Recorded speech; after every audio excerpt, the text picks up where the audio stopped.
में maritime conference का इख्तितामी session इस वक्त जारी है और वज़ीर ख़ारिजा शाह महमूद कुरैशी खिताब कर रहे हैं। Admiral Amjad Khan Niazi, distinguished members of academia from Pakistan and abroad, ladies and gentlemen, Assalamu alaikum and a very good afternoon.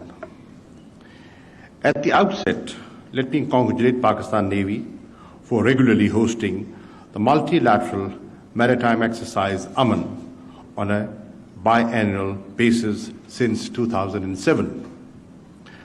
I recall that this initiative was launched by Pakistan Navy to promote peace and harmony in the Indian Ocean region.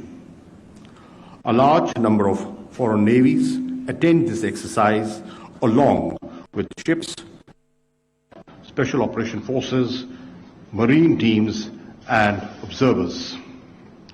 I'm happy to note that the number of participating navies have increased from 28 in 2007 to over 40 this year. Successful conduct of this exercise is a manifestation of Pakistan's abiding commitment and contribution to the promotion of international peace and security. I'm thankful to the Naval Chief for inviting me to share my thoughts with you today.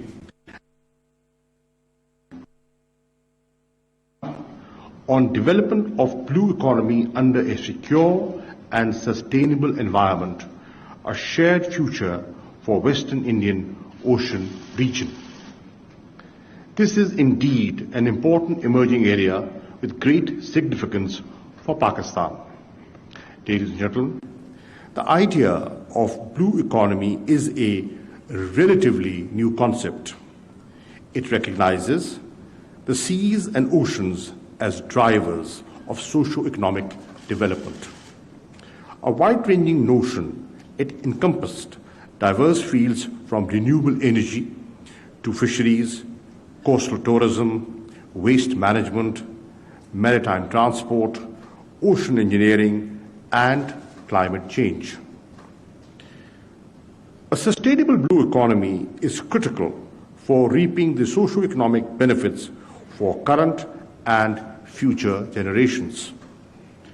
Economists have estimated that global blue economy will be over 24 trillion US dollars. Moreover, it can have profound implications on the region in coming decades. Ladies and gentlemen, the Indian Ocean is the world's third largest water body. While retaining its significance for global security, it represents an increasingly important avenue for global trade. Rising prosperity in Asia, growing dependence on natural resource flows, linking producers and consumers across the Middle East, Africa, and Asia, and globalized supply chains and distribution networks are knitting the region even closer together.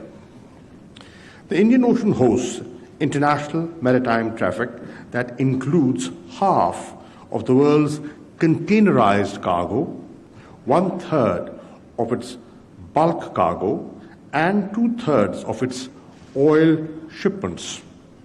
Yet, emerging issues ranging from piracy and territorial water disputes to global environmental pressures on coastal and marine resources pose considerable challenges for policymakers. The Indian Ocean offers promising potential for mutual cooperation and collaboration, but geostrategic competition and the pursuit of military dominance by some states have gravely jeopardized the potential. In particular, India's belligerent and aggressive policies, currently driven by an extremist Hindutva ideology, posed an immediate and pervasive threat to the international and regional peace and security. In pursuance of its hegemonic designs, India has nuclearized the Indian Ocean and continues to induct advanced weapons systems and naval delivery platforms. In the light of these developments, Pakistan will continue to take all necessary measures to ensure its security and to maintain credible minimum deterrence.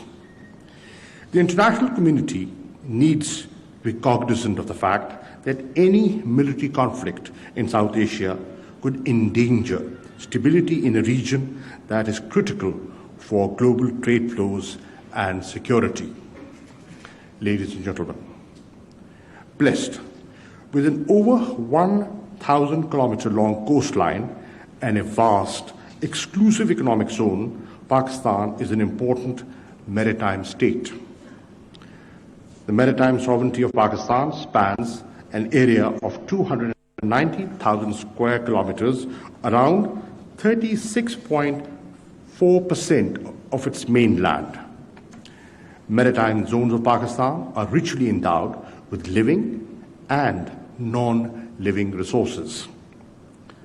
Pakistan is an important stakeholder in the Indian Ocean security framework, which includes counter-piracy as well as human trafficking and narcotics smuggling. We are proud that the Pakistan Navy continues to maintain a robust security posture along Pakistan's coast and in the regional seas in order to prevent nefarious elements from illicit activities in the maritime domain.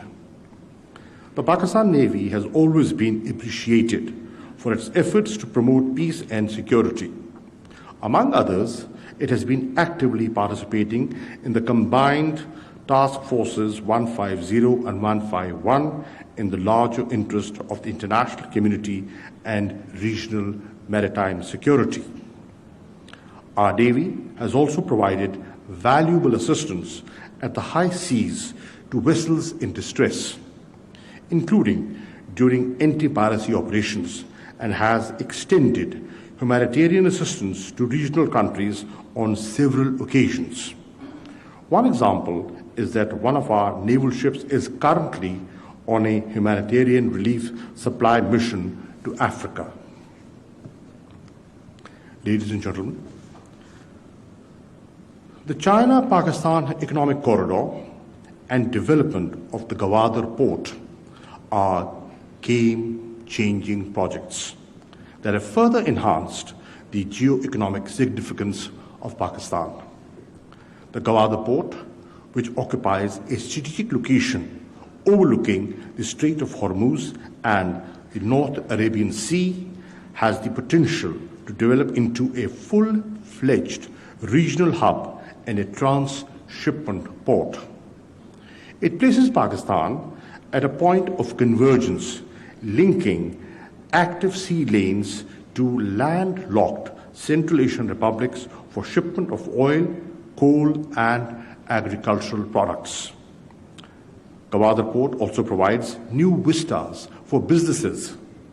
Extraction of life-saving medicines, coastal tourism, and the development of coastal real estate are industries that are attracting investment, both local and foreign. Pakistan's liner shipping connectivity index is reasonably high comparable to Australia, but our maritime sector requires substantial investment for building, operating, and enhancing its profitability. Revenue generation for this sector, however, still lags behind. Ladies and gentlemen, recognizing its importance, our government has enhanced focus on the development of maritime sector as a priority area. We have taken a number of initiatives to transform Pakistan's ports into regional transshipment hubs, including by upgradation of port infrastructure. 2020 was declared the year of blue economy by the government to highlight the significance of its massive potential of contributing to the country's sustainable economic growth and Development. The erstwhile Ministry of Ports and Shipping was renamed as the Ministry of Maritime Affairs to widen the scope of its activities. Let me highlight some of the potential that currently remains untapped. The sector only contributes 0.4% to the country's GDP. According to one estimate, coastal tourism in Pakistan can contribute up to $4 billion to the economy. Currently, its contribution is negligible, and Pakistan's mangrove area is the 6th largest in the world, and we can extract billions of dollars annually from mangrove-dependent industry. Ladies and gentlemen, in order to bring blue economy to the center of our national economic development paradigm, there is need to create awareness among all stakeholders about its potential economic, social, and environmental benefits, and to create an enabling ecosystem to help attract investments in related sectors. In cognizance of this, under my public diplomacy initiative, last year, I launched a comprehensive strategy focusing on strengthening Pakistan's economic diplomacy prowess at the Ministry of Foreign Affairs, engaging Pakistan's missions abroad in collaborating with concerned ministries to engage consistently and sustainably with stakeholders across the globe, attracting investments to the maritime sector in Pakistan.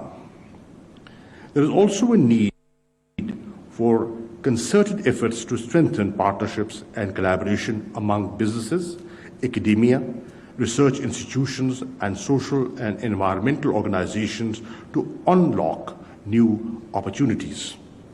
Ladies and gentlemen, Pakistan recognizes the importance of safeguarding the world's oceans as a global public commodity. To promote the prudent use of marine resources for socio-economic development while ensuring environmental sustainability. We are ready to cooperate and collaborate with other friendly nations and partners around the world to realize this goal for mutual benefit and for the entire humanity. I thank you.